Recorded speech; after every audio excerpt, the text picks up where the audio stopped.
علم اور عمل کے اندر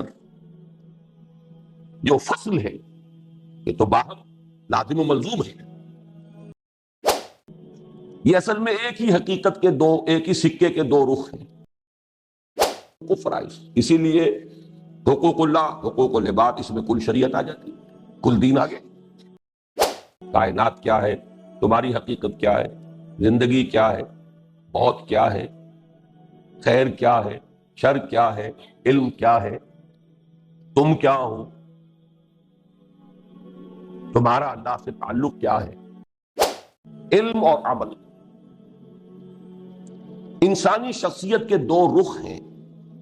ایک علم، اس کے ساتھ آپ ایڈ کر سکتے ہیں فکر، نظریات.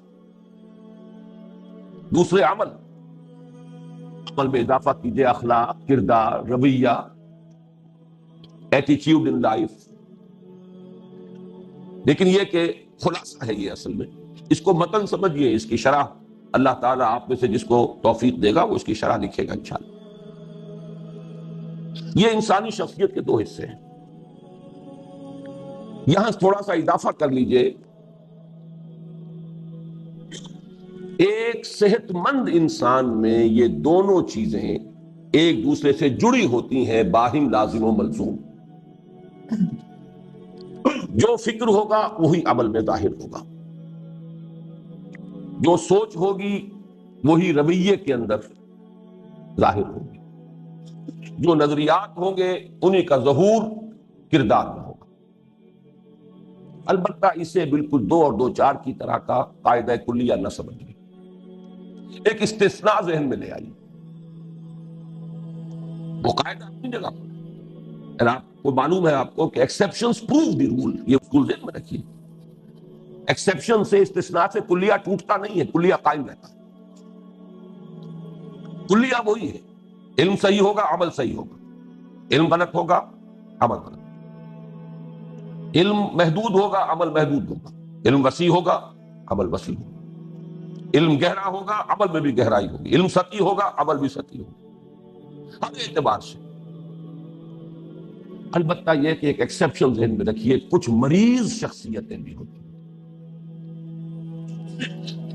اس کی مثال میں نے کئی مرتبہ دی ہے، جیسے مفلوج انسان پڑا ہوا نظر آ رہا ہے، تن و توش بھی صحیح ہے، ہاتھ پاؤں بھی صحیح ہے، ہاتھ ہلانا چاہتا ہے نہیں ہلا پاتا اس لیے کہ فالج پڑا ہوا. ایسے ہی کچھ لوگ نفسیاتی طور پر مفلوج ہوں، وہ بات بالکل دوسری ہے، لیکن وہ استثناء رہے گا، وہ قاعدہ کلیہ نہیں ہے. ان کے نظریات کچھ اور ہیں، عمل کچھ اور ہیں. اس لیے یہ جو علم اور عمل کے اندر جو فصل ہے یہ تو باہم لازم و ملزوم ہے.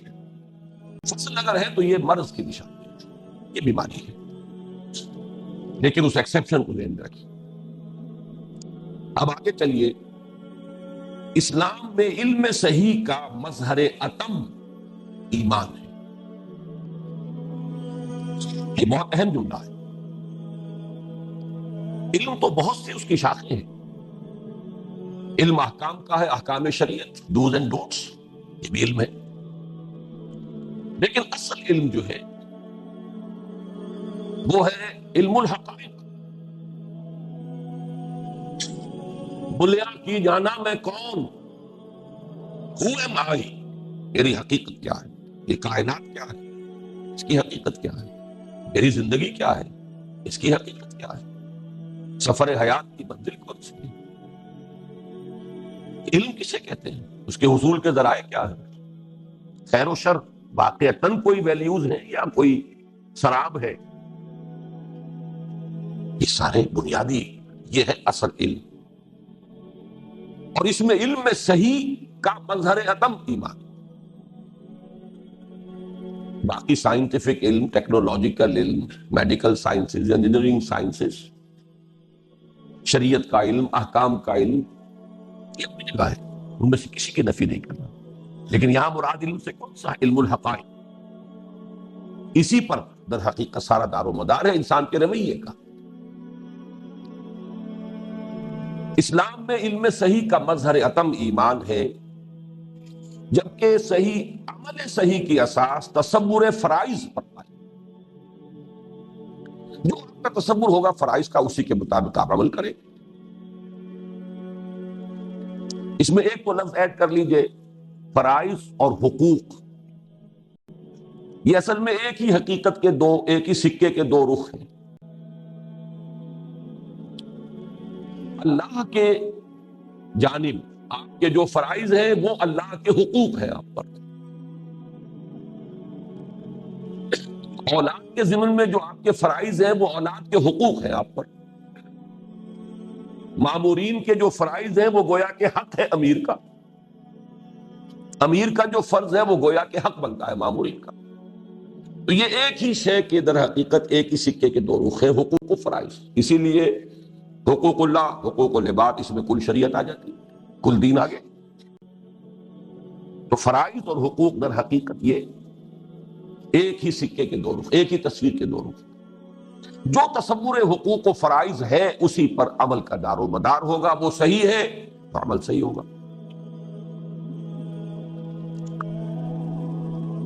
اب اگلا جملہ، ایمان انسان کو علم حقیقت ہی عطا نہیں فرماتا، صحیح محرک عمل بھی دیتا۔ یہ ایمان کا دوسرا رخ ہے۔ جو سمجھیے کہ ایمان کا کی ایک وسعت ہے، ایک اس کی گہرائی ہے۔ وسعت فلسفیانہ فکر کی حامل ہے۔ کائنات کیا ہے، تمہاری حقیقت کیا ہے، زندگی کیا ہے، موت کیا ہے، خیر کیا ہے، شر کیا ہے، علم کیا ہے، تم کیا ہو، تمہارا اللہ سے تعلق کیا ہے، یہ سارا وسعت ہے اس کی۔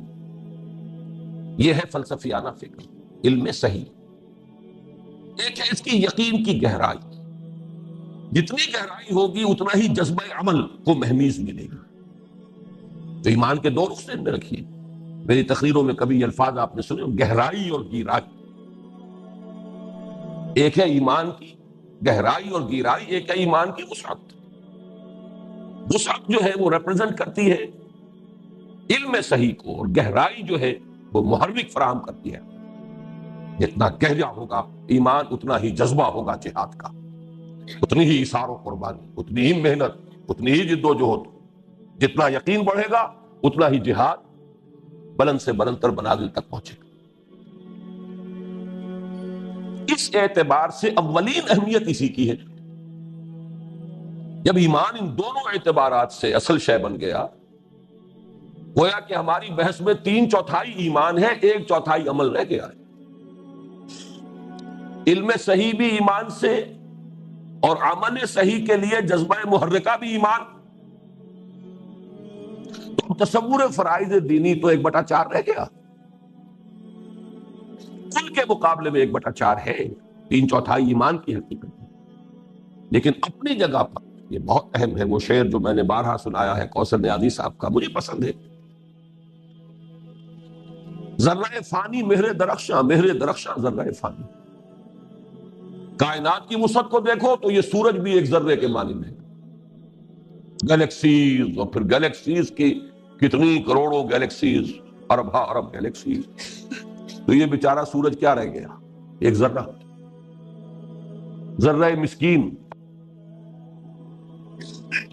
لیکن ایک ذرے کو اگر الیکٹرانک مائکروسکوپ آپ نے ذرے پر جما دیے تو وہاں سورج نظر آئے گا۔ لہو خورشید کا ٹپکے اگر ذرے کا دل چیرے۔ تو یہ اعتباری باتیں ہیں۔ ایک اعتبار سے خورشید کا کیا مقام ہے کہ وہ ذرہ ہے، دوسرے اعتبار سے ذرے کا کیا مقام ہے کہ وہ خورشید ہے۔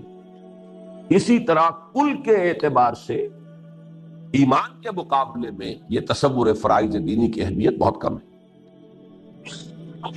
لیکن جب آپ عمل کو دیکھیں گے تو اس کے اعتبار سے بہت بڑی اہمیت کا حامل ہے یہ تصور فرائض دینی، جس کو میں اپنے ان سادہ تمثیلوں سے واضح کرتا رہا ہوں۔ اب مجھے بار بار یہ جملہ کہنا پڑے گا، بارہا تقریریں کی ہیں۔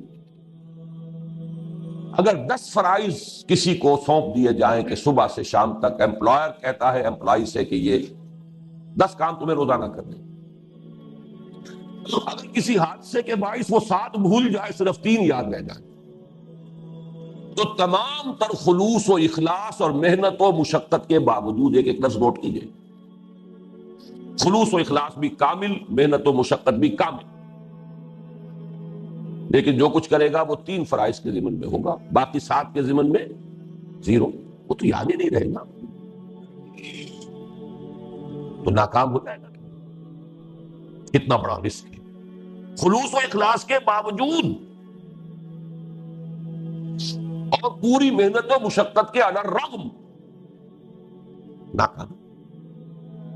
تو فرائض دینی کا اپنے جگہ پر یہ تصور جو ہے وہ بہت اہم۔ چنانچہ ایمان کی ماہیت، اس کی تفاصیل، اس کے درجات، اس کے حصول کے ذرائع اور اس کے لوازم و ثمرات اہم ترین موضوعات ہیں۔ میں نے جب 3/4 اس کو قرار دیا ہے تو اہم ترین موضوعات تو وہی ہیں۔ پھر گن لیجئے، ایمان کی ماہیت، اس کی تفاصیل، اس کے درجات، اس کے حصول کے ذرائع اور اس کے لوازم و ثمرات، یہی موضوعات ہیں جن پر اس سال کی جو محاضرات قرآنی ہیں ان پر گفتگو ہوگی 5 خطبات میں۔ میرے نزدیک اس موضوع کی جو اہمیت ہے آپ کو معلوم ہے، کتنے مواقع پر میں نے ان موضوعات پر بات کی۔ لیکن یہاں نوٹ کیجئے، لیکن موجودہ محاضرات میں اصل بحث ان پر نہیں بلکہ تصور فرائض دینی پر ہے۔ یہ محاضرات کا لفظ آ گیا تو اب اس کا پس منظر نوٹ کر لیجئے، جو کہ سرورق پر لکھا ہوا ہے۔ مارچ 1985 میں اسی مسجد ہال میں 6 روز تک مسلسل یہ تحریر تھی میری جو موضوع گفتگو رہی۔ اس میں تھوڑا سا لفظی فرق ہوا ہے بعض جگہ پر، وہ میں آپ کو بتا دوں گا، مبادا یہ سمجھا جائے کہ میں نے غلط بیانی سے کام لیا ہے۔ میں نے ایک تحریر مرتب کی علماء کرام سے استصواب کے لیے کہ یہ میرا مطالعہ ہے قرآن و سنت سے اور سیرت رسول صلی اللہ علیہ وسلم سے، کوئی غلطی ہے تو متنبہ کر دی، صحیح ہے تو تصویب فرمائیے۔ 100 علماء کرام کو دعوت دی، جن میں سے 25 حضرات نے تشریف لا کر یہاں تقریریں کی، 25 نے اپنے خیالات لکھ کر دی۔ ان میں بڑی بڑی شخصیتیں بھی تھیں اس وقت، میں ان کا بہت ممنون اور مشکور ہوں۔ ان محاضرات کی پوری رداد بھی ساتھ میں چھپ چکی ہے۔ میں اس میں شریک رہا تھا صرف سامع کی حیثیت سے، میں نے ایک حرف، صرف ایک استثناء ہوا تھا، ایک مقرر سے ایک سوال کیا تھا بس، مولانا وحید الدین خان صاحب سے، باقی ایک حرف میں نہیں بولا، میں سامع اور سارے رفقا سامع تھے۔ میں نے اپنے گلے کی بھیڑوں کو بعض اعتبارات سے یہ لفظ صحیح کہہ رہا ہوں، بھیڑیوں کے سامنے پیش کر دیا تھا، اس لیے کہ استہزاء بھی ہوا، تمسخر بھی ہوا، مذاق بھی اڑایا گیا۔ لیکن میں نے رفقا جو اس میں تھے انہیں یاد ہوگا پہلے بڑی بریفنگ کی تھی، ان کا ادب ملوث رکھنا ہے، یہ ہمارے مہمان ہیں، بات پسند آئے نہ آئے سکون سے سننی ہے، صرف آپ لوگوں کو سوالات کا حق حاصل ہوگا، وہ بھی پورے ادب کے ساتھ، باقی مجھ پر جو بیتے بیتے جھیلیے، میں بھی جھیلوں گا، آپ بھی جھیلیں، لیکن میں یہ چاہتا ہوں کہ آپ میرے ساتھ چلیں تو علی وجہ البصیرت چلیں۔ میں یہ نہیں چاہتا کہ میں آپ دوسروں کے اثرات سے آپ لوگوں کو بچا بچا کے رکھوں، تو بچا بچا کے نہ رکھ اسے، تو ڈنکے کی چوٹ چاہتا ہوں کہ آئیں علماء بات کریں، گفتگو کریں، میری غلطی مجھ پر واضح کریں۔ میرے سامنے وہ آیہ مبارکہ ہمیشہ بڑی اہمیت کی حامل رہی ہے، قل ھذہ سبیلی ادعو الی اللہ علی بصیرۃ انا ومن اتبعنی، کہہ دو اے محمد صلی اللہ علیہ وسلم یہ میرا راستہ ہے، میں اللہ کی طرف بلا رہا ہوں، علی وجہ البصیرۃ، اندھیرے میں ٹامک ٹوئیاں نہیں مار رہا ہوں، نہ میں نہ میرے ساتھی جو میرا اتباع کر رہے ہیں، تو مجھے بھی ایسے ساتھی درکار ہیں جو علی وجہ البصیرت میرا ساتھ ہے۔ بہرحال اس میں جو کچھ ہوا وہ اپنی جگہ پر ہے، اس سے مجھے فائدے بھی ہوئے، بعض جزوی اصلاحات، بعض وضاحتیں مجھے کرنے کا موقع مل گیا، اس میں کچھ نہ کچھ لفظی تبدیلیاں میں نے کی ہیں، یہ ایک نیٹ اور بہت بڑا فائدہ ہے جو مجھے حاصل ہے۔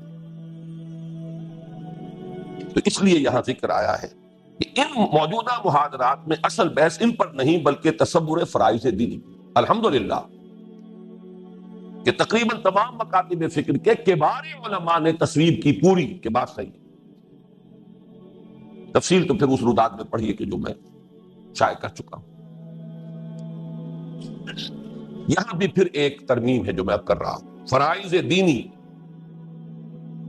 ان کو میں نے صرف ان 3 چھتوں تک رکھا ہے. میں اس تحریر میں بنیاد کو میں نے فرض سے تعبیر نہیں کیا. اس کے بعد میں نے اس میں ایک ترمیم کی ہے، اور وہ یہ ہے کہ اولین فرض ہے تحصیل یقین کی جد و جہد. یہ بھی فرض ہے. اس لیے میں نے آج 2 ہی آیتیں پڑھی ہیں شروع میں. سورہ نساء کی آیت یا ایھا الذین آمنوا آمنوا باللہ ورسولہ والکتاب الذی نزل علی رسولہ والکتاب الذی انزل من قبل. اے ایمان والو، ایمان لاؤ اللہ پر اور اس کے رسول پر اور اس کتاب پر جو اس نے اپنے بندے پر نازل فرمائی ہے، اپنے رسول پر صلی اللہ علیہ وسلم، اور اس کتاب پر جو پہلے نازل فرمائی. تو آمنو یہاں فعل امر ہے. باقی یہ کہ سورہ حدید کے میرے درس میں بھی آیت نمبر 7 آمنو باللہ ورسولہ وانفقوا، میں عرض کرتا رہا ہوں کہ یہاں مخاطب کافر نہیں ہے، مسلمان ہے. اس پوری صورت میں مخاطب کافر ہے ہی نہیں، مسلمان ہے. تو اسے بھی ایک فریضے کی حیثیت سے ذہن میں رکھیے. یہ بھی فرض ہے، اولین فرض یہ ہے. البتہ یہ ہے کہ یوں سمجھیے اب میں نے اسے تعبیر کیا ہے اندر کی کھدائی. ایمان تو اندر ہے نا. اگر آپ کو یہ 3 منزلہ عمارت بنانی ہے تو نیچے بنیاد بھی تو اتنی ہی گہری لے جانی ہوگی. اور یہ بھی نوٹ کیجئے کہ بعد میں بنیاد گہری نہیں ہو سکتی. آپ نے بنیاد ڈالی 1 منزل کی، بنا دی 3 منزلیں، تو گرے ہی گرے عمارت، دھسے ہی دھسے. اگر 3 منزل کا آپ کا ارادہ ہے تو اتنی ہی گہری آپ کو پہلے بنیاد ڈالنی پڑے گی. تو معلوم یہ ہوا کہ یہ اندر جو کھدائی کرنی ہے ایمان کی گہرائی کے لیے، تو یہ تو سب سے پہلا کام تو یہی ہوگا. تو اسے بھی فرائض کی فہرست میں شامل کیجئے. لیکن یہ کہ یہ جو سپر سٹرکچر ہے زمین کے اوپر، اصل میں اس موضوع، اس تحریر میں ان 3 لیولز پر گفتگو ہوئی. اب آئیے 3 اساسی فرائض. اس کو آپ نوٹ کر لیجئے کہ اس کے بعد ہے 3 لوازم. 3 جمع 3 6. اساسی فرائض اور لوازم میں کیا نسبت ہے؟ اس کی تشبیہ اور تمثیل بہت سادہ. اصل فرض نماز ہے. نماز کے لیے وضو لازم ہے. وضو کے لیے پاک پانی لازم ہے. اگر حالات کچھ ایسے ہیں، مجبوری ہے، تو پاک مٹی سے تیمم لازم ہے. وہ قائم مقام ہو جائے گا وضو کا. یہ درجہ بدرجہ فرض کیا، اصل فرض ہے نماز پڑھنا. لیکن پھر یہ کہ وضو بھی تو فرض ہے. وضو میں فرائض ہے. فلاں کام چھوٹ گیا تو وضو ہوئی نہیں. اس اعتبار سے یہ 2 لفظ اب ذہن میں رکھ لیجیے، اساسی فرض اور اس کے لوازم. تو 3 اساسی فرض اور 3 لوازم، یہ میری اس سوچ کا خلاصہ ہے. ایک مسلمان کے اساسی دینی فرائض 3 ہیں. نمبر 1، سادہ ترین الفاظ میں، ابھی اصطلاحات سے بالکل علیحدہ صرف نظر کر لیجئے. ایک یہ کہ خود صحیح معنی میں اللہ کا بندہ بنے. یہ میری سن 51 کی تحریر میں موجود ہے، یہاں آپ دیکھ لیں گے یہ تینوں فرائض کا تصور. پہلا، خود اللہ کے بندے بنو، صحیح معنی. لیکن اس کے لیے اصطلاحات بنیادی. اسلام اطاعت خدا و رسول صلی اللہ علیہ وسلم، تقوی اور عبادت.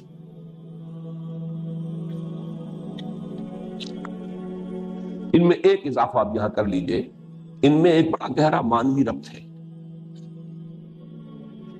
اسلام پہلا قدم ہے، اس کے معنی ہے to give up resistance, to surrender. معلوم ہوا پہلے کشمکش تھی، مقابلہ تھا، جنگ جاری تھی. آپ نے سپر انداختے مگر جنگشت، آپ نے ہتھیار ڈال دی. وہ جنگ کون سی تھی؟ آپ کے نفس کی اور اللہ کی.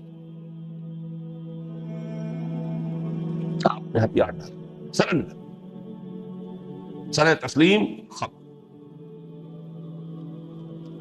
اچھا یہ مجبوراً بھی ہو سکتا ہے. حضور کی حیات طیبہ میں جب انقلاب کی تکمیل ہوئی تو بہت سے لوگوں نے مجبوراً بھی تو سرنڈر کیا تھا. منافقین نے مجبوراً بھی تو سرنڈر کیا تھا. عبداللہ ابن ابی نے مجبوراً سرنڈر کیا تھا. لیکن اسلام کے معنی سرنڈر. مسلمان وہ ہو گیا، اب وہ مجبوراً ہے مرضی سے، یہ علیحدہ بحث ہے، اس سے آپ کی بحث، آپ کو اس سے بحث نہیں کر سکتے.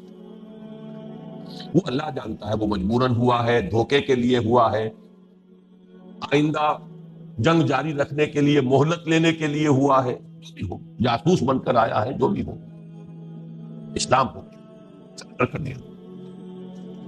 اس سے اگلا لفظ ہے اطاعت. اطاعت کا مادہ ہے طوع. طوع کے معنی ہے آمادگی، خود آمادگی. طوعاً و کرہن، یہ لفظ دو جو آتے ہیں، ایک آمادگی کے ساتھ کام کرنا ہے، ایک مجبوری سے کرنا ہے. اب اسلام میں سے مجبوری والے حصے کو نکال دیجئے تب اطاعت. اور اطاعت اللہ کے ساتھ رسول کی، یہاں بریکٹڈ ہے. یہ مضمون بہت طویل ہے لیکن بہت محکم ہے. اللہ کی اطاعت رسول ہی کے اطاعت کے ذریعے ممکن ہے، کوئی اور راستہ ہے ہی. وَمَن يُطِعِ الرَّسُولَ فَقَدْ أَطَاعَ اللَّهَ. یہ اس طرح دو، ادھر سے لے ادھر سے لے لے. یہ اب توبہ کی طرف میں توجہ دلا رہا تھا. اسلام سرنڈر، مجبوراً یا آمادگی سے، اس سے کوئی بحث نہیں. اطاعت اب دلی آمادگی سے حکم ماننا ہے اللہ کا، اس کے رسول. اسی کا ایک منفی رخ ہے تقوی. تقوی کیا ہے؟ بچنا، نافرمانی سے بچنا، گناہ سے بچنا، اللہ کے حکم کو توڑنے سے بچنا. گویا کہ اطاعت اور تقوی یہ دونوں، یہ مثبت اور منفی رخ ہے. اس میں ایک اضافہ بات میں کروں گا. میں یہاں چار اصطلاحات کے حوالے سے ابھی تقوی کو اسی درجے ذہن میں رکھیے. لیکن جامع ترین اصطلاح ہے عبادت. یا ایھا الناس اعبدوا ربکم وما خلقت الجن والانس الا لیعبدون. اور عبادت میں صرف آمادگی نہیں، گہری اور شدید محبت کے جذبے کے تحت اللہ کی بندگی. العبادت تجمع اصلین، غایت الحب مع غایت الذل مع غایت الذل والخضوع. دو چیزوں، دو بنیادوں کے جمع ہونے سے عبادت وجود میں آتی ہے. حد درجے کی محبت اور حد درجے میں اپنے آپ کو بچھا دینا، انقیاد، تسلیم کا. آپ کی میری کوئی مرضی نہیں، جو تیری مرضی ہے وہ میری مرضی. اور محبت، دیکھا آپ نے ان چار الفاظ میں ایک تدریجی ارتقا ہے. البتہ اس میں جو میں تقویٰ کے بارے میں ایک بات کرنا چاہتا ہوں، قرآن مجید کے بعض مقامات سے یہ معلوم ہوتا ہے کہ تقویٰ اصل میں اس ڈرائیونگ فورس کا نام ہے جو آدمی کو آگے سے آگے بڑھاتی ہے. اطاعت میں اور گہرا ہونا، اللہ کی بندگی میں اور پختہ ہونا، یہاں تک کہ درجہ احسان تک پہنچ جائے. اخبرنی عن الاحسان، مجھے بتائیے احسان کیا ہے؟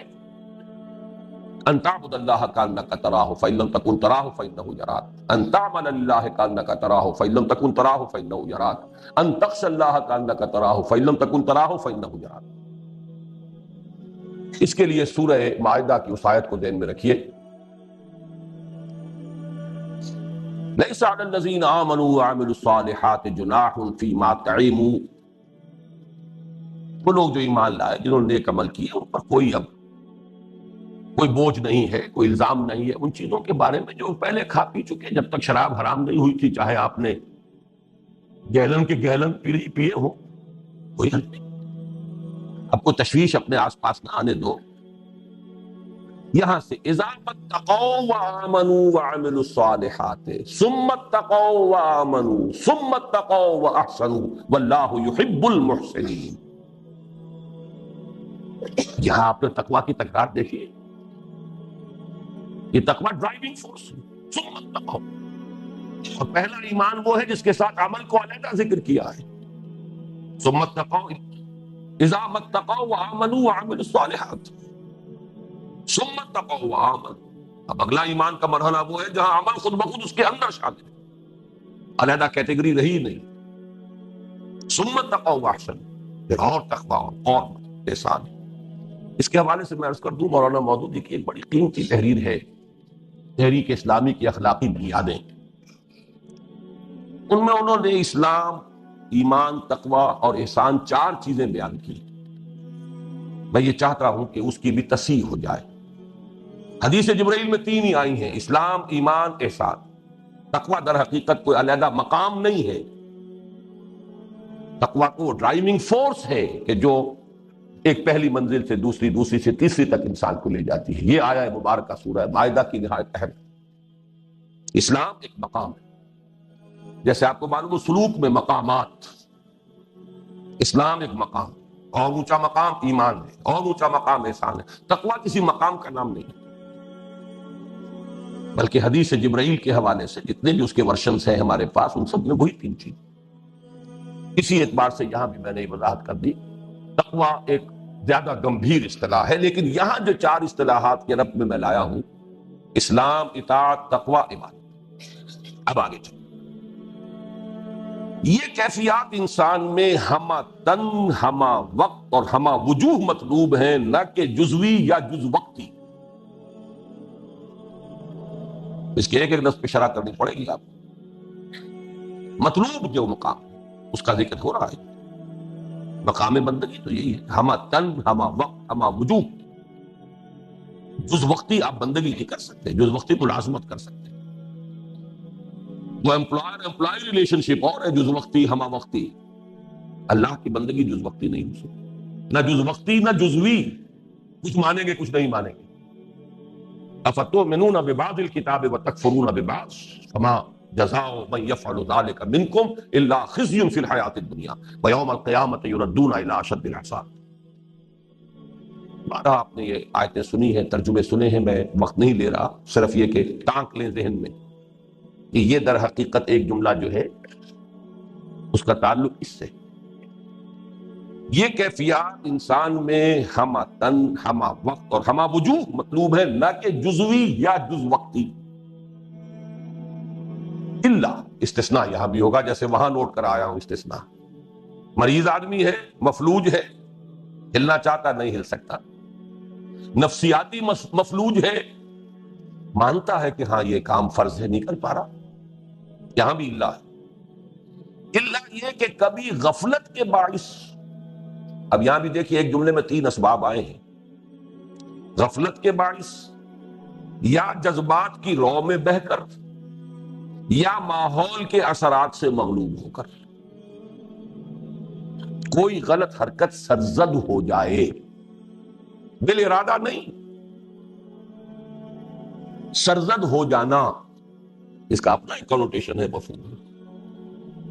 معصیت بالارادہ ہو تو بغاوت ہے،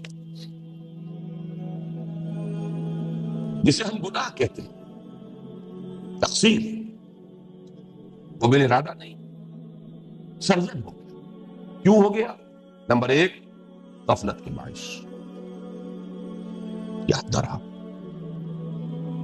نمبر 2 جذبات کا روح اندر سے ایسا ریلا اٹھا ہے، طوفان بہہ گیا آدمی، اس کی قوت ارادی کے بند ٹوٹ گئے. نمبر 3 کسی ایسے ماحول میں چلا گیا ہے، وقتی طور پر، عارضی طور پر، کہ اس سے مغلوب ہو گیا ہے. 3 اسباب ہو سکتے ہیں معصیت کے. تو یہ ہے استثناء. حرکت ایسی سرزد ہو جائے تو اس پر فوری توبہ اللہ کے یہاں لازماً مقبول ہوگی. یہ لازماً انڈر لائن کریں. سورہ نساء کی آیت نمبر 17، 18 بھی.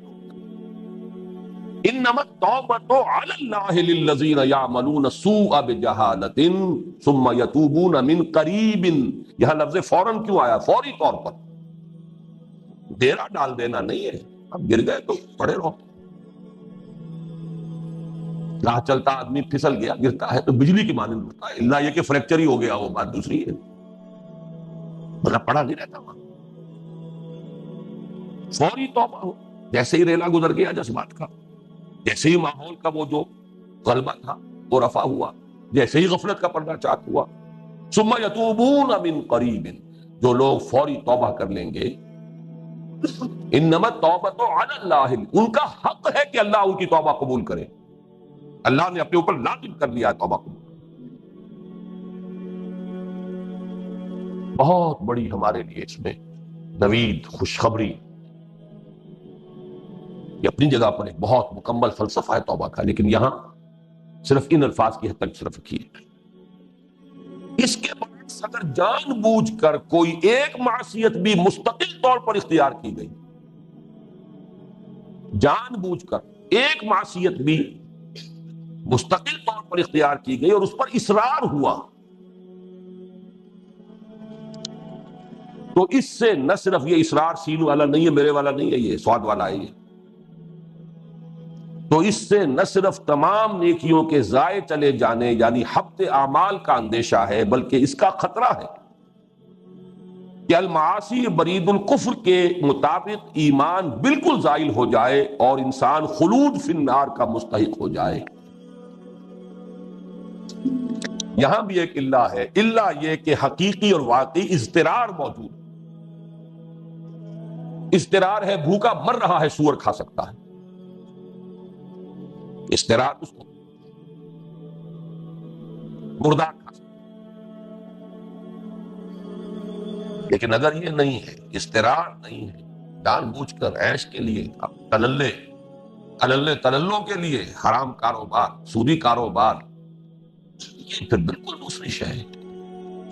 یہاں وہ آیت نوٹ کیجئے، بلا من کسب سیئۃ واحاطت بہ خطیئتہ فاولئک اصحاب النار هم فیہا خالدون۔ جس نے جان بوجھ کر، کسب کا لفظ ہے یہاں پر، دیکھیے وہ ہے سرزد ہو جانا، یہاں ہے جان بوجھ کر کرنا۔ سیئۃ میں یہاں تنکیر ہے تفخیم کے لیے، چھوٹا گناہ نہیں، بڑا، پھر اس پر اصرار ہے، احاطہ کر دیا، احاطت میں ہی خطیئت ہو۔ اس پر اعتراض تھا بعض علماء کو کہ اس میں کچھ خارجیت یا معتزلیت کی بو آتی ہے۔ ہمارے علماء کرام کو بڑی چنتا اور تشویش ہوتی ہے کہ لوگوں کو کہیں کوئی بے چینی لاحق نہ ہو، مست رکھو ذکر و فکر صبح گاہی میں اسے۔ یہ ایک عجیب موضوع ہے جس پر ہمارے ایک نوجوان عالم ساتھی اس وقت شاید ہمارا ساتھ چھوڑ بھی رہے ہیں اس ایشو پر، مولانا فیض الرحمان صاحب۔ میں یہاں واضح کر دینا چاہتا ہوں کہ یہاں ایک لفظی اصلاح میں نے ان کے جاننے والے ہیں، میرے بھی کرم فرما ہے، مفتی نظام الدین صاحب کی ایک اصلاح یہاں قبول کی ہے پچھلے سالانہ اجتماع میں، اور ان کے اپنے ہاتھ کی تحریر میرے پاس بطور سند موجود ہے تاکہ سند رہے اور بوقت ضرورت کام آئے۔ یہ الفاظ ان کے، المعاصی برید الکفر، یہ اصول ہے علماء کے ہاں۔ معصیت ڈاک ہے کفر کی، گناہ کفر کو لاتا ہے، جیسے ڈاکیا آ کے ڈاک دیتا ہے۔ اس کا یہ مطلب نہیں کہ ایک گناہ کیا تو کفر ہو گیا، نہیں، گناہ کبیرہ کا مرتکب بھی کافر نہیں ہے۔ میں اعلان برات کرتا ہوں اس خارجیت سے۔ پھر یہ بھی کہ وہ اسلام سے نکل گیا، کفر میں داخل نہیں ہوا، یہ معتزلہ کا موقف ہے، اس سے بھی اعلان برات کرتا ہوں۔ مسلمان رہتا ہے، البتہ اس کے اندر کا ایمان جو ہے وہ یقین قلبی والا ایمان، وہ شے دیگر ہے، اسلام شے دیگر ہے۔ ان دونوں میں جو گڑبڑ کرتے ہیں، انہوں نے مسلمانوں کو ان کی بے عملی اور حرام خوریوں کے اوپر مطمئن کیا۔ یہ ساری جو ہے ہماری بے عملی ہوئی نہیں، ان احادیث کا ترجمہ کرنے کو تیار نہیں، یہ ترجمہ نہ کر دینا، واللہ لا یؤمنو واللہ لا یؤمنو واللہ لا یؤمنو، خدا کی قسم وہ شخص مومن نہیں، خدا کی قسم وہ شخص مومن نہیں، خدا کی قسم وہ شخص مومن نہیں۔ نہیں، یہ نہ کرنا، کہنا خدا کی قسم اس کا ایمان کامل نہیں، خدا کی قسم اس کا ایمان کامل نہیں، خدا کی قسم اس کا ایمان کا، گویا کہ حضور کو تو عربی زبان آتی نہیں تھی، جو مدعی ہے کہ انا افصح العرب،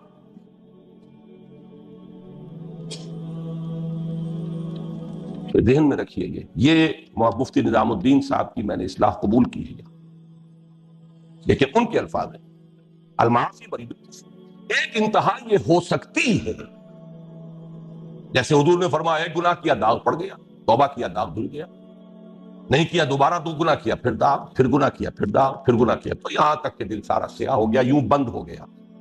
حضور نے مٹھی بند کی، اس طرح دل بند ہو جاتا ہے، اور بند کے اوپر تو پھر مہر لگتی ہے، ختم اللہ علی قلوبہم وعلی سمعہم وعلی ابصارہم غشاوہ۔ لیکن اس کا فیصلہ ہم اس دنیا میں نہیں کر سکتے، یہ فرق ہے، اس پر فتویٰ نہیں دیا جائے گا، فتویٰ وہی ہوگا کہ گناہ کبیرہ کا مرتکب بھی کافر نہیں مسلمان ہے۔ اس دنیا میں ہماری بحث صرف اس حد تک رہے گی کہ کوئی مسلمان ہے یا نہیں ہے، مومن ہے یا نہیں ہے، یہ اللہ میاں کے ہاں جا کر پتا چلے، کیا پتا کس کس کا پردہ چاک ہو جائے، کون کون سے یہاں جو اتقیاء اور زہاد مشہور ہیں وہاں معلوم و ریاکار تھے بدترین۔ جب حدیث موجود ہے، جو شہید سمجھا گیا تھا، جو بہت بڑا عالم سمجھا گیا تھا، جو بہت مخیر سمجھا گیا تھا، تینوں کو کہا گیا کہ جہنم، انک قاتلت لان یقال جریء، تم چاہتے تھے، تم نے جنگ کیا تھا اپنی جرأت کی شہرت حاصل کرنے، تم نے علم سیکھا اور سکھایا لوگوں پر روب گانٹنے کے لیے، تم نے دولت خرچ کی تاکہ کہا جائے سخیون، قیلا کہا جا چکا تمہارا مطلوب مل چکا، یہاں کچھ نہیں ہے، اوندے منہ گھسیٹ کر، اوندے منہ گھسیٹ کر جہنم میں جھونک دیے جائیں، کیا پتا کس کس کے پردے چاک، اللہ بچائے۔ لیکن یہ کہ خدا کے لیے تشویش پیدا ہونے دیجئے لوگوں، تیرے دریا میں طوفان کیوں نہیں، خودی تیری مسلمان کیوں نہیں، کہ تیرے بحر کی موجوں میں اضطراب ہے، وہی ہے تیرے زمانے کا امام برحق جو تجھے حاضر و موجود سے بیزار کرے، موت کے آئینے میں دکھلا کے رخ دوست زندگی اور بھی تیرے لیے دشوار کر، تھپکیاں مت دو، سلاؤ نہیں، یہ نہیں کہ فتویٰ لگا دو کہ وہ کافر ہو گیا، یہ منافق ہو گیا، معاذ اللہ، یہ کسی کا مقام نہیں۔ بہرحال اس کو سمجھ لیجئے، یہ ہے عبادت، اسلام، اطاعت، تقویٰ۔ اس کے ضمن میں ایک پیراگراف میں جو کچھ ہے، اب اس میں جو جو موضوعات آ گئے ہیں وہ تو آپ اندازہ کیجیے۔ اب دوسرا فرض،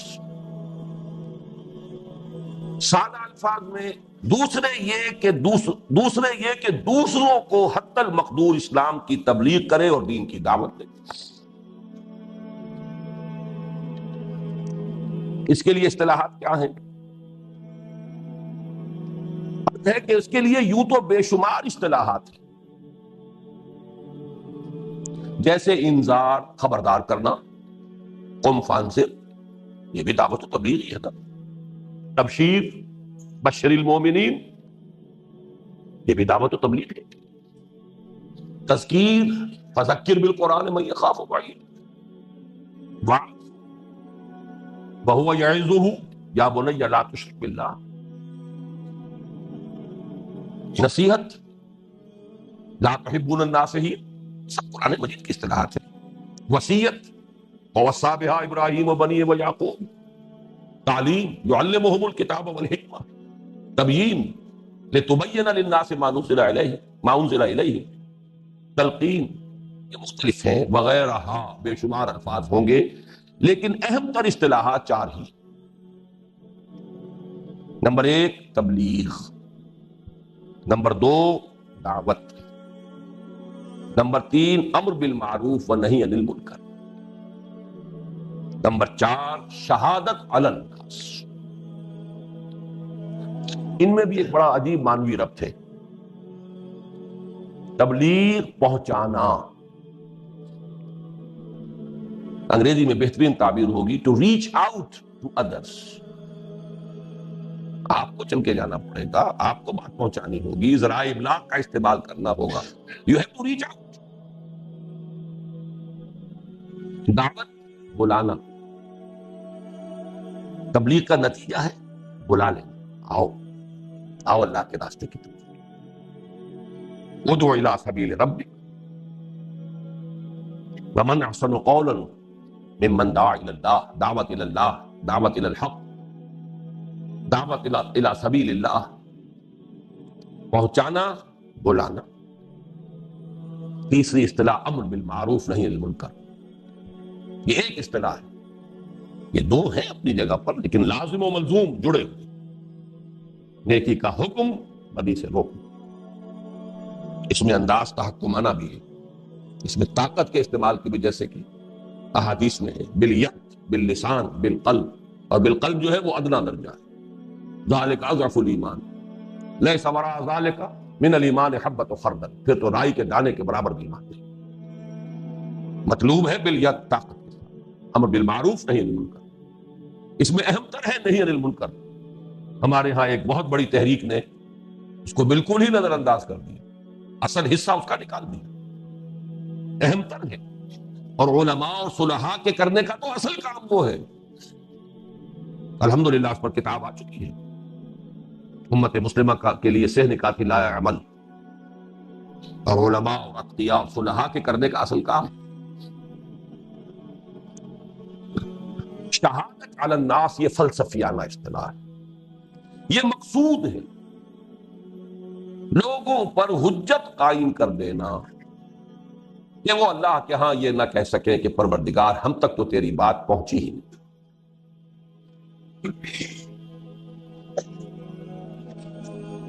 جب نہیں پہنچی تو جواب دہی کا ہے، جن کے ذمہ تھا پہنچانا انہوں نے نہیں پہنچائی، مجرم وہ ہیں، پھندا ان کے گلے میں ڈال، رسول نہ پہنچاتے اصل مجرم وہ ہوتے۔ یا ایھا الرسول بلغ ما انزل الیک من ربک وان لم تفعل فما بلغت رسالته فلنسألن الذین ارسل الیہم ولنسألن المرسلین۔ اب رسول کے بعد امت ہے، اسی لیے میں نے کس قدر وضاحت سے کہا ہے، آج اصل مجرم امت مسلمہ ہے، امت کافرہ نہیں، انہیں تو پہنچانا ہمارے ذمہ ہے، اور ہم خود ان کے در کے بھکاری،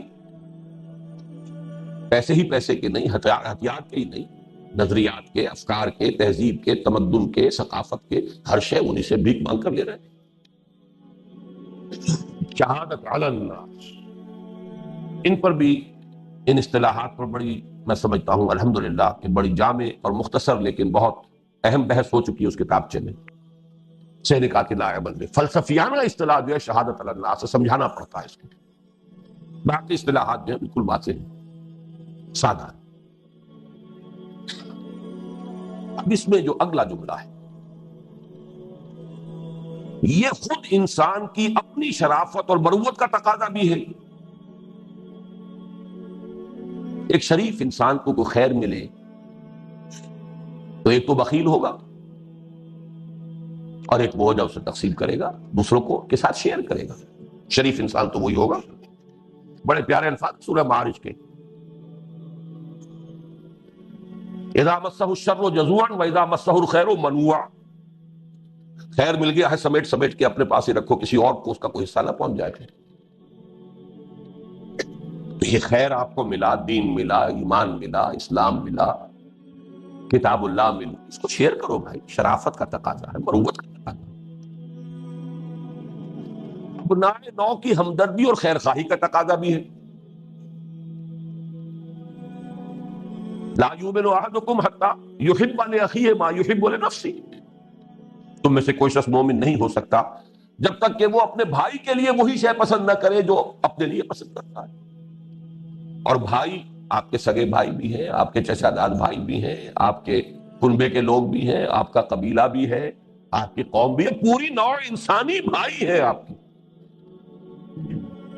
آدم اور حوا پر جا کر تو وہ آپ کے سگے بھائی بنتے ہیں۔ لا تؤمن احدکم حتی اکون احب الیہ حتی یحب لنفسہ ما یحب حتی یحب لاخیہ ما یحب لنفسہ۔ تو دو تقاضے ہوئے، ایک تقاضا ہے شرافت اور مروت کا، ایک تقاضا ہے انسانی ہمدردی اور خیر خواہی، لیکن سب سے بڑھ کر یہ سید المرسلین محمد الرسول اللہ صلی اللہ علیہ وسلم پر ختم نبوت کا منطقی نتیجہ ہے کہ اب تا قیام قیامت تمام انسانوں پر اللہ اور اس کے رسول کی جانب سے اتمام حجت یعنی شہادت علی الناس کی ذمہ داری بحیثیت مجموعی امت محمد علی صاحب الصلاۃ والسلام کے کندھے پر ہے۔ یہاں وہ آیتیں لے آئیے وَكَذَلِكَ جَعَلْنَاكُمْ أُمَّةً وَسَطًا لِتَكُونُوا شُهَدَاءَ عَلَى النَّاسِ وَيَكُونَ الرَّسُولُ عَلَيْكُمْ شَهِيدًا كُنتُمْ خَيْرَ أُمَّةٍ أُخْرِجَتْ لِلنَّاسِ تَأْمُرُونَ بِالْمَعْرُوفِ وَتَنْهَوْنَ عَنِ الْمُنكَرِ وَتُؤْمِنُونَ بِاللَّهِ۔ یہ ہے دوسرا فرض۔ اب آئیے تیسرا فرض۔ تیسرے یہ کہ وہ اللہ کے کلمے کی سربلندی اور اس کے دین حق کے بالفعل قیام اور غلبے کے لیے تن من دھن سے کوشاں ہو۔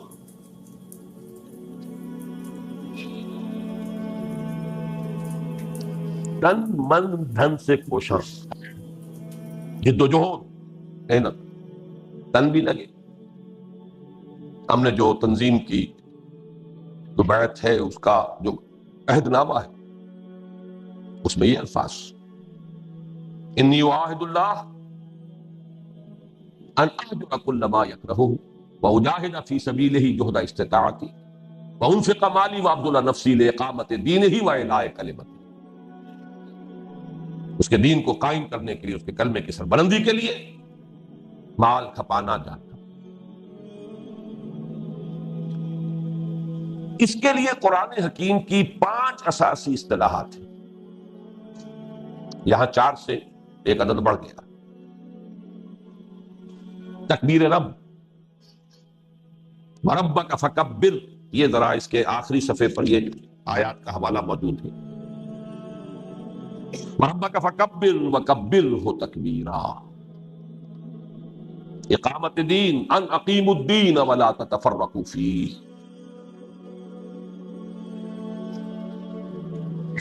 اظہار دین الحق علی الدین کلہ، اظہار دین الحق علی الدین کلہ یعنی غلبہ دین، لیظہرہ علی الدین کلہ، لیکون الدین کلہ للہ، دین کل کا کل اللہ ہی کے لیے ہو جائے۔ اور 5ویں اور جامع ترین اصطلاح لیقوم الناس بالقسط، لوگ عدل اور انصاف پر قائم، اور قائم بالقسط صرف اللہ ہے، کوئی انسان دعویٰ نہیں کر سکتا۔ Absolute impartiality is impossible, absolute objectivity is impossible. واقعہ میں بالکل امپارشل ناممکن ہے۔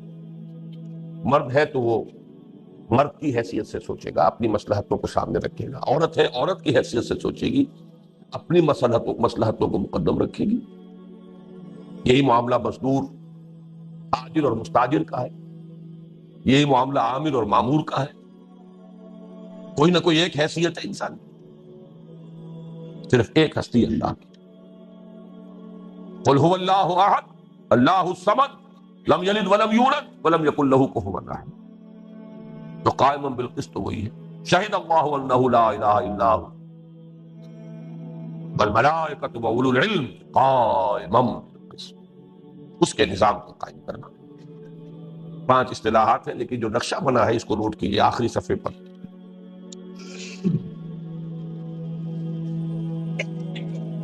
اعلاء کلمت اللہ، جو میں نے یہ جو نچلے والی 5 صفات ہیں، یہ حدیث میں لفظ آیا ہے لِتَكُونَ كَلِمَةُ اللَّهِ هِيَ الْعُلْيَا، تاکہ اللہ کا کلمہ ہی سب سے اونچا ہو جائے۔ تو یہاں نیچے رکھا ہے 5 کو، تکبیر رب، اقامت دین، دین پورا اللہ ہی کے لیے ہو جائے، غلبہ دین حق، اعلاء کلمت اللہ۔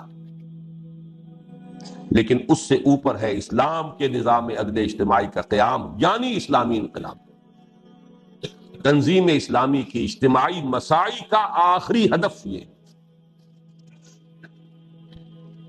سب سے اونچی منزل جب یہی ہے فرائض کی، تو آخری ہدف تو یہی ہوگا۔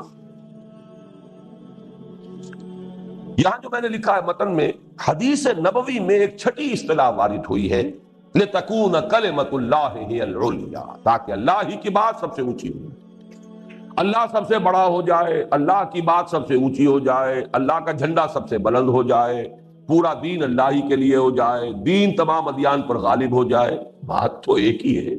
ایک پھول کا مضمون ہو تو 100 رنگ سے باندھو۔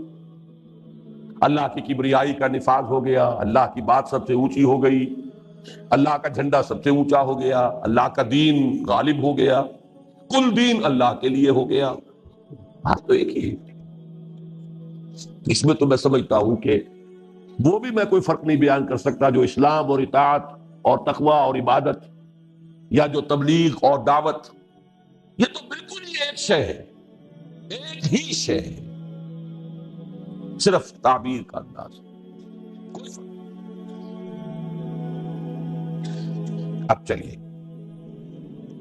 اس کے علاوہ 3 عام فہم تعبیرات بھی ہیں اسی کی۔ قیام حکومت الہیہ، یہ وہ اصطلاح ہے جس کے حوالے سے ابوالکلام مرحوم نے اپنی بات شروع کی، پھر مولانا مودودی مرحوم اسی کو لے کر آگے چلے۔ نفاذ اسلامی کا، نظام اسلامی کا نفاذ یا نفاذ نظام اسلامی، یہ جماعت اسلامی نے پاکستان میں آ کر عام فہم اصطلاح استعمال کی۔ اسلامی انقلاب، یہ آج ہم اس کی اصطلاح کو استعمال کر رہے ہیں، بات ایک۔ اور بائبل کو ایڈ کر لیجئے اس میں، اس کی اصطلاح ہے کنگڈم آف ہیون آن ارتھ، آسمانی بادشاہت۔ Thy kingdom come, thy will be done on earth as it is in heaven۔ اللہ جیسے تیری مرضی آسمانوں میں پوری ہو رہی ہے، زمین پر بھی پوری ہو۔ زمین میں فساد آ گیا، بغاوت، سرکشی ہو، لوگ اللہ کے خلاف بغاوت، اور انسان انسان کے اوپر ظلم کر رہا ہے۔ Thy kingdom come, thy will، تیری مرضی، be done on earth as it is in heaven۔ ہے تو کوئی ایک ہی، مشکات تو ایک ہی ہے، مشکات نبوت۔ یہ نہ سمجھیے کہ انجیل میں سرے سے کچھ ہے ہی نہیں، یا تورات میں سرے سے کچھ ہے ہی نہیں، یہ بھی ہمارے ہاں بہت تنگ ذہن قسم کے لوگوں کے خیالات ہیں۔ سورہ نساء کی آیت میں فرمایا جا رہا ہے، یا ایھا الذین آمنوا آمنوا باللہ ورسولہ والکتاب الذی نزل علی رسولہ والکتاب الذی انزل من قبل۔ اس سے استغنا اس معنی میں نہیں ہے جس معنی میں لوگوں نے سمجھ لیا۔ استغنا ہوگا اس میں کہ شریعت کے اعتبار سے اب کوئی پرانی بات حجت نہیں ہے۔ حکمت، موعظت، تاریخ، اس کے حوالے سے تو حکمت بھری ہوئی ہے۔ حکمت کا جس کو آپ پاور پیک کہتے ہیں، حکمت کا پیک ہے بائبل۔ بائبل سے مراد ہے اناجیل 4، متی اور مرقس اور یوحنا اور لوک۔ یہ کہ حجت نہیں، حجت کتاب اللہ و سنت رسول ہے۔ بہرحال اس کی اصطلاح، میں تو بہت قائل ہوں اس اصطلاح کا، کنگڈم آف ہیون آن ارتھ، خدا کی بات چاہے۔ منادی ہی یہی کرتے تھے حضرت مسیح، توبہ کرو کہ خدا کی بادشاہت کا وقت قریب ہے۔ دی کنگ از کمنگ، یہ میں نے اس مضمون میں بھی کل تقسیم ہوا ہے بیان کیا، چھوڑیے اس کو، آگے چلیے۔ اچھا، اب یہ جو 3 فرائض ہیں بیسک، اب اس کو جو تشبیہ ہے وہ آ رہی ہے۔ متذکرہ بالا 3 فرائض کی باہمی نسبت اور ان کا ایمان اور ارکان اسلام کے ساتھ ربط و تعلق ایک ایسی سہ منزلہ عمارت کی مثال سے خوب واضح ہو جاتا ہے، جس کی نمبر 1 ایک زیر زمین بنیاد ہے جو نظر نہیں آتی، لیکن پوری عمارت کی مضبوطی اور پائیداری کا دار و مدار اسی پر ہے۔ نمبر 2، اسی بنیاد کا ایک حصہ زمین سے باہر نظر ہے جو نظر آتا ہے، جسے عرف عام میں کرسی اور انگریزی میں پلنتھ کہتے ہیں۔ 3، پہلی منزل پر صرف 4 ستون ہیں، دیواریں تعمیر نہیں کی گئیں۔ ظاہر ہے کہ اوپر کی پوری تعمیر کا وزن انہی کے ذریعے بنیاد تک پہنچتا ہے۔ نمبر 4، ان ستونوں پر پہلی چھت قائم ہے۔ نمبر 5، دوسری چھت بھی اگرچہ ان ستونوں پر ہی قائم ہے، لیکن دیواروں کی تعمیر کے باعث ستون نظر نہیں آتے۔ اس کے اوپر تیسری اور آخری چھت ہے اور اس کا بھی یہی معاملہ ہے۔ اب ان چیزوں کو کورسپونڈنگلی ہمارے اس تصور فرائض دینی میں جو اجزاء ہیں جوڑتے جائیے۔ اس مثال میں زیر زمین بنیاد ایمان کا تصدیق بالقلب والا حصہ یعنی یقین قلبی ہے۔ بنیاد کا نظر آنے والا حصہ اقرار باللسان ہے، یعنی کلمہ شہادت۔ چار ستون چار عبادات کی نمائندگی کرتے ہیں، یعنی نماز، روزہ، زکوٰۃ اور حج۔ پہلی چھت اسلام، اطاعت، تقوی اور عبادت کی نمائندگی کرتی ہے۔ دوسری چھت تبلیغ، دعوت، امر بالمعروف، نہی عن المنکر اور شہادت علی الناس سے عبارت ہے۔ اور تیسری اور آخری چھت تکبیر رب، اقامت الدین، اظہار دین، اعلاء کلمت اللہ یا قیام حکومت الہیہ کی مظہر ہے۔ واللہ اعلم۔ اس پر میں تھوڑا سا اضافہ کروں گا اس وقت۔ دیکھیے، ایک تو اس کا جو پہلا حصہ ہے، صرف اس کو ہی جو ذرا زیادہ ڈارک ہے، اس پر نگاہ مرتکز کیجیے۔ اس کو ایک رنگ زیادہ گہرا کیوں دیا گیا ہے؟ صرف اس کالے حصے کو زیادہ ڈارک کیوں؟ اور حدیث نبوی لائیے، بنی الاسلام علی خمس، اسلام کی بنیاد 5 چیزوں پر ہے۔ شہادت اللہ الہ الا اللہ، یقین قلبی کی بات نہیں کی ہے، شہادت، وَإِقَامِ الصَّلَاةِ وَإِيتَاءِ الزَّكَاةِ وَصَوْمِ رَمَضَانَ وَحَجِّ الْبَيْتِ مَنِ اسْتَطَاعَ إِلَيْهِ سَبِيلًا۔ ان کو ہم 5 ارکان کہہ دیتے ہیں۔ اس میں 4 ارکان کی حیثیت سے سامنے ہیں۔ رکن کہتے ہیں ستون کو، نوٹ کیجئے 4 ارکان ہیں کعبے کے: رکن عراقی، رکن شامی، رکن یمانی اور چوتھا جس میں حجر اسود ہے۔ 4 ارکان ہیں۔ ویسے یہ استعارہ 5 ارکان ہم کہتے ہیں کلمہ شہادت کو بھی، لیکن اس مثال میں بنی الاسلام علی خمس، ارکان کا لفظ نہیں آیا اس میں، اس حدیث میں اسلام کا ارکان کا لفظ نہیں ہے۔ 5 چیزوں پر بنیاد قائم ہے، لیکن اصل شے جو ہے وہ کیا ہے؟ وہ اسلام ہے۔ چھت نہ ہو تو یہ ستون بے معنی، نتیجے نکالتے جائیے۔ اگر وہ اسلام والی چھت نہیں ڈالنی تو یہ ستون کاہے کو کھڑے کرنے آتے؟ چھت نہیں ڈالنی تو ستون کیوں بنائے؟ اگر وہ اسلام سے ان میں نہیں ہے، اسلام، اطاعت، عبادت، تقوی، تو پھر یہ ریچولز ہیں۔ نماز و روزہ و قربانی و حج یہ سب باقی ہے، تو باقی نہیں۔ مور اور لیس میننگ لیس ریچولز، بے معنی رسومات بن کر رہ گئی رسم اذاں روح بلالی نہ رہی، فلسفہ رہ گیا تلقین غزالی نہ۔ کم سے کم اس پوری چھت کو تو ذہن میں رکھو خدا کے بندو۔ وہ اوپر کی 2 منزلوں تو بعد میں آئیں گی، لیکن بنی الاسلام علی خمس کا بھی تو ایک تقاضا ہے۔ بنیا فعل مجہول ہے، اسلام ہے اصل میں نائب فاعل۔ اسلام کی بنیاد 5 چیزوں پر رکھی گئی، تعمیر کیا گیا اسلام کو 5 چیزوں پر: کلمہ شہادت، نماز، روزہ، حج، زکوٰۃ۔ اسلام ان چیزوں کے مترادف نہیں ہے۔ چھت کو قائم کیا گیا ہے دیواروں پر یا ستونوں پر۔ ستون علیحدہ شے ہے، چھت علیحدہ شے ہے۔ اور چھت نہ ہو تو ستون یا تو پھر یہ کہ کوئی آپ نے یادگار بنائی ہوگی کوئی، پھر اس کا فائدہ کیا؟ ایک طرف اس حقیقت کو سمجھیے، یہ ہے عبادت کا وہ تصور جو جماعت اسلامی کے ذریعے سے بڑے بڑے پیمانے پر عام ہوا، علامہ اقبال نے اپنے شاعری کے ذریعے سے کیا۔ یہ تصور اور بھی بہت سو نے عام کیا، لیکن سلیس عبارت، سلیس انداز میں لکھنے کا ایک خاص اللہ تعالیٰ نے ملکہ مولانا مودودی مرحوم کو دیا تھا، بہت بڑے پیمانے پر عام کیا۔ یہ عبادات کہہ لیں ان کو، لیکن اصل عبادت اسلام، اطاعت، عبادت۔ لیکن اب اس کے برعکس بھی آئیے، کیا ان ستونوں کے بغیر یہ کھڑی ہو جائے گی چھت؟ یہ ان لوگوں کی حماقت ہے جو نماز روزے کی پابندی نہیں کر سکتے اور مجاہد بنے ہوئے اللہ کے راستے کے۔ دونوں طرف کی بات دین میں، نماز قائم نہیں ہوتی، دین قائم کرنے چلے۔ 3 منزلہ عمارت بنانی ہے، ستون کھڑے ہی نہیں کرتے۔ احمق ہے، پاگل دماغ کیا؟ یہ دونوں انتہاؤں کو ذہن میں رکھیے، دونوں انتہا اس وقت ہمارے موجود ہیں۔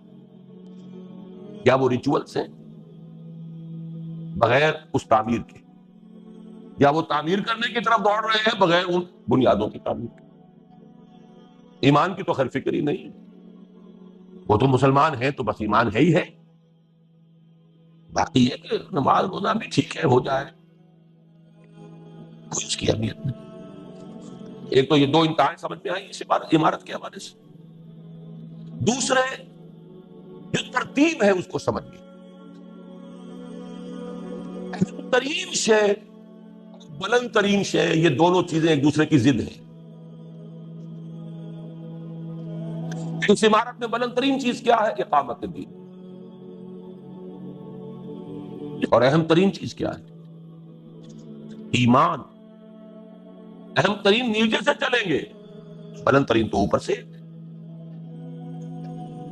اہم ترین ایمان کے بعد ستون جن پر ساری تینوں چھتیں آپ نے سپورٹ کرنی ہے، وہی تو لنک ہیں سارے لوڈ کے، اور بنیاد کے مابین تو وہی اوپر نظر نہیں آتے۔ بنی الاسلام تک کہا گیا اس لیے کہ نظر یہی آ رہے ہیں، ستون اوپر نظر نہیں آ رہے، باقی تبلیغ کا سارا بدن بھی اسی پر آئے گا، اقامت دین کا سارا بدن اسی پر آئے گا۔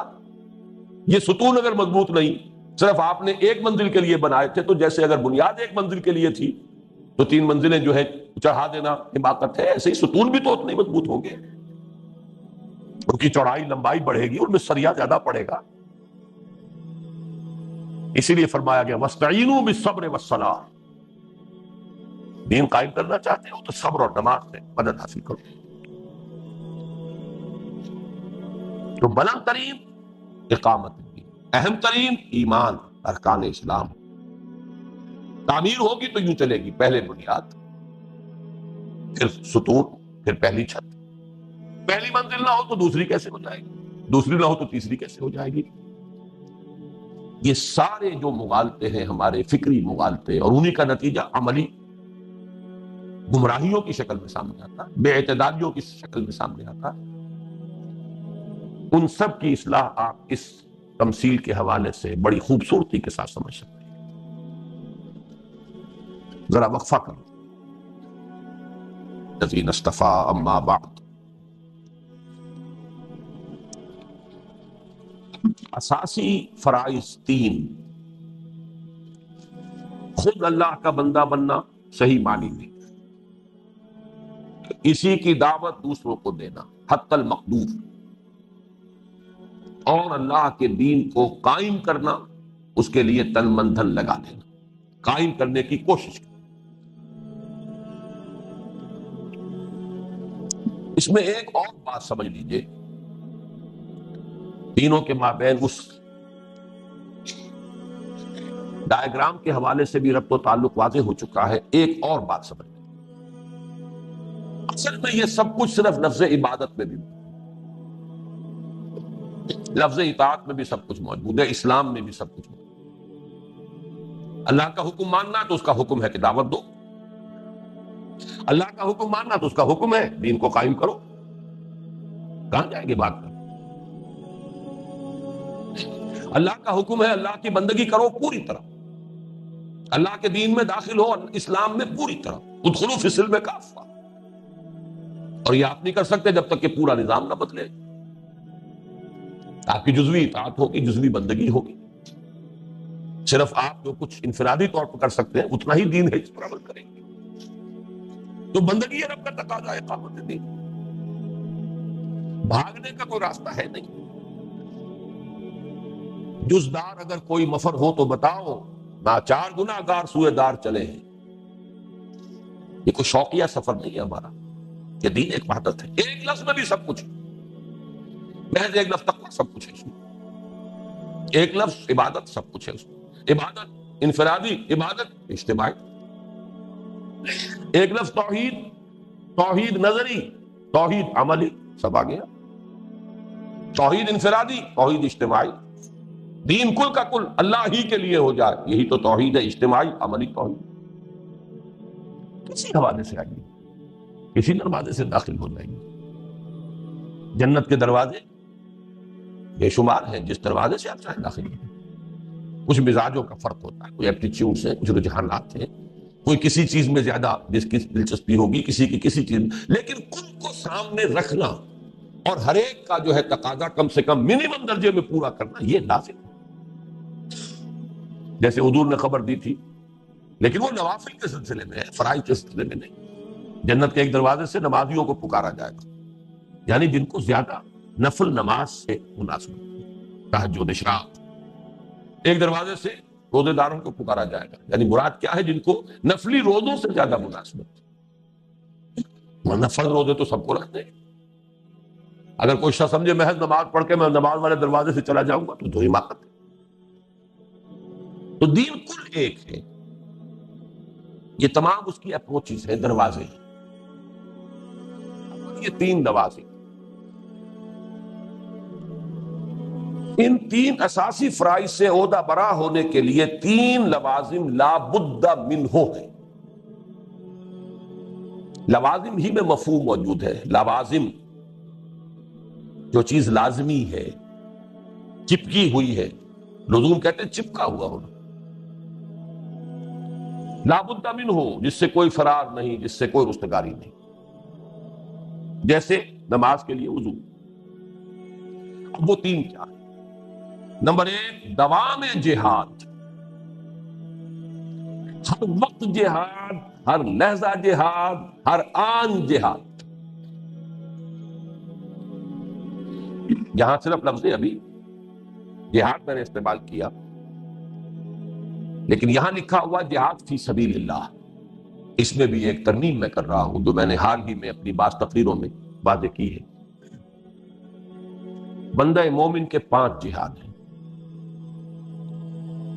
پہلا جہاد اندر کھدائی کر کر کے ایمان کی جڑوں کو نیچے سے نیچے لے جانا۔ بغیر محنت کے ہو جائے گا کیا؟ بلکہ اس سے بھی پہلے ایمان حقیقی کی یافت کے بعد گہرائی ہوگی نا۔ پہلے ریئلائزیشن ہے، کانشس ریئلائزیشن آف ایمان، تحصیل، پھر اس کی گہرائی۔ 2 جہاد تو یہی ہے۔ تیسرا جہاد اللہ کی بندگی کے لیے جہاد، نفس سے لڑیں گے تو اللہ کے بندے بنیں گے۔ کون سا لہجہ ہے آپ کا جو آپ نفس علیحدہ ہے آپ سے، رات کو 7 دن کو 7، جلوت میں 7، خلوت میں 7، ہر وقت داؤ لگا رہا ہے۔ نعوذ باللہ من شرور انفسنا ومن سیئات اعمالنا۔ شیطان ہر وقت گھات میں، انہ یراکم هو وقبیلہ من حیث لا ترونہ۔ ان الشیطان یجری من الانسان مجری الدم۔ جہاد کریں گے کہ نہیں کریں گے؟ ان الشیطان لکم عدو فاتخذوہ عدوا۔ دشمنی کرو اس سے، لڑو۔ پھر ہے اللہ کے دین کو پھیلانے کے لیے تن من دھن لگائیں گے تو پھیلائیں گے، پہلے سمجھیں گے تو سمجھائیں گے، پڑھیں گے تو پڑھائیں گے، پھر قائم کرنا وہ تو آخری چوٹی ہے ہی ہے۔ ان میں سے جہاد فی سبیل اللہ کی اصطلاح جو ہے وہ آخری 2 جہادوں کے لیے، دعوت و تبلیغ کے لیے، یعنی دوسری منزل کا جہاد، اقامت دین کے لیے جہاد، یہ ہے جہاد فی سبیل اللہ۔ اور باقی کو آپ یا مجرد جہاد کہہ دیں یا جہاد فی اللہ کہہ دیں۔ جاہدوا فی اللہ حق جہاد والذین جاہدوا فینا لنہدینہم سبلنا۔ مکی صورتوں میں جہاد فی سبیل اللہ کا لفظ نہیں آیا، یا مجرد جہاد فمن جاہد فانما یجاہد لنفسہ، یا جہاد فی اللہ، جاہدوا فی اللہ حق جہاد والذین جاہدوا فینا لنہدینہم سبلنا۔ جہاد فی سبیل اللہ یہ مدنی دور کی اصطلاح ہے، دین کی دعوت و تبلیغ، دین کی اقامت۔ بہرحال پہلی بات جو ہے دوام جہاد، یہ دوام کی میں نے وضاحت کی۔ بندہ مومن کی زندگی کا کوئی لحظہ، کوئی آن جہاد سے خالی نہیں۔ جیسے سانس کے بغیر زندگی نہیں، جہاد کے بغیر اسلام نہیں۔ فریضہ اول کے ضمن میں 3 جہاد کرنے پڑیں گے۔ فریضہ اول کیا تھا؟ خود اللہ کا بندہ بننا۔ سب سے پہلے نفس امارہ سے جہاد کرنا، یہ حدیث میں آیا ہے، المجاہد من جاہد نفسہ، اصل مجاہد تو وہ ہے جو اپنے نفس سے جہاد کر سکے. سوال کیا گیا ای الجہاد افضل یا رسول اللہ، سب سے افضل جہاد کون سا ہے اللہ کے رسول؟ جواب دیا گیا ان تجاہد نفسک فی طاعت اللہ. پہلے یہ کرو گے تو اوپر چلو گے نا. اور بڑا پیارا شعر ہے روبی کا، نفس ما ہم کم طرز فرعون نیست لیکن اورا اون ایرا اون نیست. صنعت لفظی ہے اس میں. فرعون میں اون ہے، اون کے معنی مدد، لاؤ لشکر. فرعون کا لاؤ لشکر بھی تھا، میں غریب مسکین ہوں، لاؤ لشکر تو نہیں ہے میرے پاس. اس کے بعد لاؤ لشکر تھا، وہ زبان سے بھی کہتا تھا انا ربکم الاعلی الیس لی ملک مصر. مسکین ہوں، کچھ کہہ تو نہیں سکتا. میرا نفس جو ہے فرعون سے کم نہیں ہے، وہ یہ کہتا ہے یہ وجود میرا ہے، میری مرضی چلے گی. فرعون نے ملک مصر پر دعویٰ کیا تھا، میرا نفس اس وجود جسمانی کے اوپر حاکمیت کا دعوے دار. نفس ما ہم کم طرف فرعون نیست لیکن اورعون ایرعون نیست. دوسرا جہاد شیطان لعین اور اس کی ذریت صلبی و مانوی سے. ہر وقت داؤ پر ہے، وسوسہ اندازی کرتا ہے، برائی کو مزین کر کے پیش کرتا ہے، سبز باغ دکھاتا ہے، بے حیائی کا نام ثقافت رکھواتا ہے. سب کراتا. نمبر 3 بگڑے ہوئے معاشرے کے غلط رجحانات اور دباؤ. معاشرہ کہتا ہے ادھر چلو، چلو تم ادھر کو ہوا ہو جدھر کی. پاگل ہو گیا، کدھر جا رہے؟ اپنی بچیوں کو اپنے گھروں میں بٹھائے رکھنا. اسی معاشرے کے اندر اگر ان کو کہیں آباد کرنا ہے، اس معاشرے کے جو تقاضے پورے کرنے پڑیں گے. دباؤ. When in Rome, do as the Romans do. زمانہ بات نہ سازت تو با زمانہ بے ساز. دوسری روش یہی ہے، زمانہ بات نہ سازت تو با زمانہ ستیز. لڑو زمانے سے، چلن سے، فیشن سے، رواج سے، ریتوں سے لڑو گے تو اللہ کی بندگی کرو گے. فریضہ اول کے ضمن میں نفس امارہ، شیطان لعین اور اس کی ذریت صلبی و مانوی بگڑے ہوئے معاشرے کے غلط رجحانات اور دباؤ کے خلاف جد و جہد اور زور لگانے کی صورت میں ہوتا ہے. اور حدیث نبوی کے روح سے یہی افضل الجہاد. افضل اعلیٰ اور ہوگا، افضل اور ہوگا، اہم اور ہوگا، بلند ترین اور ہوگا. جہاد قتال ہے، مقام محبوبیت. ان اللہ یحب الذین یقاتلون فی سبیلہ صفا کانہم بنیان مرصوص. مقام محبوبیت تو وہ ہے، لیکن افضل اہم اساسی جہاد ہے. میں نے اس حقیقت کو واضح کیا تھا کئی بار اس حدیث کے حوالے سے. ایمان افضل سب سے زیادہ کس کا ہے؟ صحابہ کا. اعجب کس کا ہے؟ حسین. ہم میں سے جسے بھی ایمان حاصل ہو گیا. حدیث ہے یہ مشکات شریف کی. ای الخلق اعجب ایمانا. ذرا جواب دو، سب سے زیادہ حسین، دل ربا، خوشنما ایمان کس کا ہے تمام مخلوق؟ پہلا جواب الملائکہ. رد کر دیا، نہیں. وما لهم لا يؤمنون وهم عند ربهم. وہ کیسے ایمان نہ رکھیں گے، ایمان نہ لائیں گے؟ وہ تو ان کے اپنے رب کے پاس ہے، غیب کا مسئلہ ہی نہیں. وہاں تو ابو جہل 100% مومن ہو جائے گا قیامت کے دن، کوئی کسر رہ جائے گی. پھر فرمایا، پھر عرض کیا صحابہ نے الانبیاء، نبیوں کا. فرمایا وما لهم لا يؤمنون والوحی ينزل علیہم.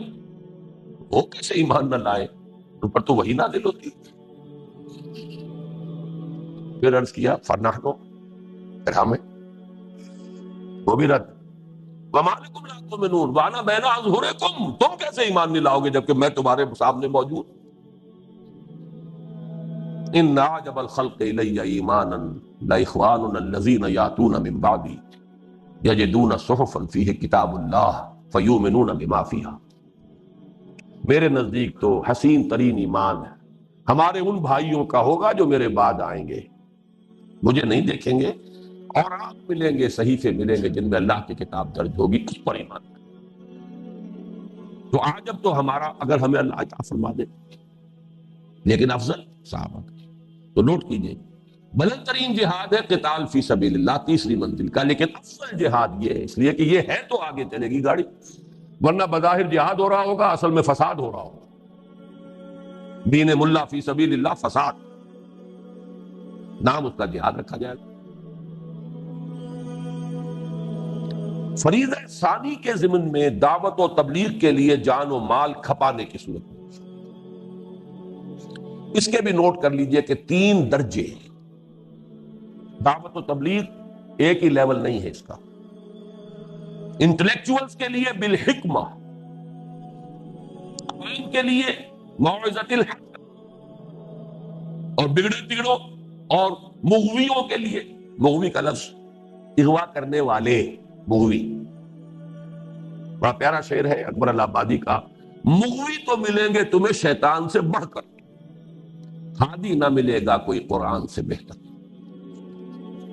شیطان کے باپ انسان آپ کو مل جائیں گے، شیطان پانی بھرے ان کے سامنے، مغوی تو ملیں گے تمہیں شیطان سے بڑھ کر، ہادی نہ ملے گا کوئی قرآن سے بہتر۔ تو مغوی کا لفظ استعمال کیا میں نے ان کے لیے جو گمراہ کرتے پھر رہے ہیں، تنخواہ یافتہ مبلغین، چاہے قادیانیوں کے ہوں، چاہے عیسائیوں کے ہوں، چاہے کسی کے ہوں، بہائیوں کے ہوں، مقابلہ کرنا پڑے گا۔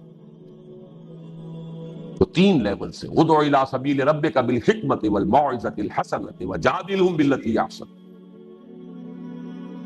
تینوں کے لیے پہلے تیاری کرنی ہوگی، استعداد، صلاحیت بہم پہنچائیے، جان اور مال کھپائیے، پھر ذرائع ابلاغ کا استعمال کیجیے، وقت لگائیے، ذرائع ابلاغ کو استعمال میں لائیے۔ یہ ہے جہاد فی سبیل اللہ کی اب پہلی منزل ہے اصطلاحاً۔ فریضہ ثالث کے ضمن میں سر دھڑ کی بازی لگانے اور جان ہتھیلی پر رکھ کر باطل کی قوتوں سے بالفعل اور بالید پنجہ آزمائی کی صورت میں ہوتا۔ دین کو قائم کرنا، نظام عدل اجتماعی کو قائم کرنا، جو ایکسپلائٹرز ہیں، جو ریپریسرز ہیں، جو لوگوں کی گردنوں پر اپنے جوئے خدائی کے اور اپنے اختیار کے جمائے بیٹھے ہیں، وہ آسانی سے چھوڑ دیں گے۔ یہاں تو پنجہ آزمائی بالید، اسی کا آخری مرحلہ بالسیف، جان ہتھیلی پر رکھ کر میدان میں آنا، جس کے لیے تن من دھن لگا دینے کا عزم، حتیٰ کہ جان دے دینے کی آرزو کا ہونا لازمی ہے۔ یہ نوٹ کیجئے، آرزو اگر نہیں ہے جان دینے کی تو ایمان نہیں ہے۔ جس شخص نے کبھی قتال فی سبیل اللہ میں حصہ نہیں لیا، اب جہاد کی بات نہیں ہو رہی، قتال کی بات ہو رہی ہے، اور نہ ہی اس کے دل میں اس کی آرزو تھی، تو اگر وہ مرا فقد مات علی شعبۃ من النفاق، تو وہ ایک قسم کے نفاق پر مرا، آرزو لازم۔ لَوَدِدتُّ أَنْ أُقْتَلَ فِي سَبِيلِ اللَّهِ ثُمَّ أُحْيَا ثُمَّ أُقْتَلَ ثُمَّ أُحْيَا، میری بڑی آرزو ہے، حضور فرماتے ہیں، اللہ کی راہ میں قتل کر دیا جاؤں، پھر زندہ کیا جاؤں، پھر قتل کیا جاؤں، پھر زندہ کیا جاؤں۔ یہ لازمی ہے، لازمی کو انڈر لائن کیجئے، جھانک لے اپنے دل میں ہر شخص۔ یہاں پر بھی نوٹ کیجئے کہ یہ 3 اس کے مرحلے ہیں جو منہج انقلاب نبوی میں ہم نے واضح کی۔ طاقت کے ساتھ طاقت، پنجہ آزمائی۔ پہلا مرحلہ صبر محض ہے، پرسیکیوشن کو جھیلو، برداشت کرو، صبر کرو۔ نغمہ ہے بلبل شوریدہ تیرا خام، ابھی اپنے سینے میں اسے اور ذرا تھام، ابھی منتظر رہو، وقت آئے گا ہاتھ کھول دیے جائیں گے۔ دوسرا مرحلہ ایکٹیو ریزسٹنس، آگے بڑھو، للکارو، چیلنج کرو، اقدام کرو۔ آخری مرحلہ پھر تصادم، جان دینے کے لیے میدان میں آنا، یہ قتال ہے۔ اسی لیے میں نے ایک مرتبہ تقریر کی تھی منبر میں، پہلی مرتبہ مجھے یاد ہے، میں نے یہ 9 منزلیں بیان کی تھی۔ منزلیں جہاد ہیں، 9ویں منزل جا کر قتال بنتی ہے۔ پہلی منزل پر 3 جہاد تھے، نفس سے، شیطان سے، بگڑے ہوئے معاشرے سے۔ دوسری منزل پر دعوت و تبلیغ بالحکمہ بالموعظہ جدال احسن۔ تیسری منزل پر صبر محض، ایسیو ریزسٹنس، اقدام، چیلنج، ایکٹیو ریزسٹنس۔ 8 منزلیں جہاد، اور 9ویں منزل ان اللہ یحب الذین یقاتلون فی سبیلہ صفا کانہم بنیان مرصوص۔ گویا جہاد کی پہلی منزل مجاہدہ مع النفس، اور آخری اور 9ویں منزل قتال فی سبیل اللہ۔ السلام علیکم سامعین، آپ لوگ ڈاکٹر اسرار احمد صاحب کے اور بیانات سننا چاہتے ہیں تو ہمارے چینل کو سبسکرائب ضرور کرتے ہیں۔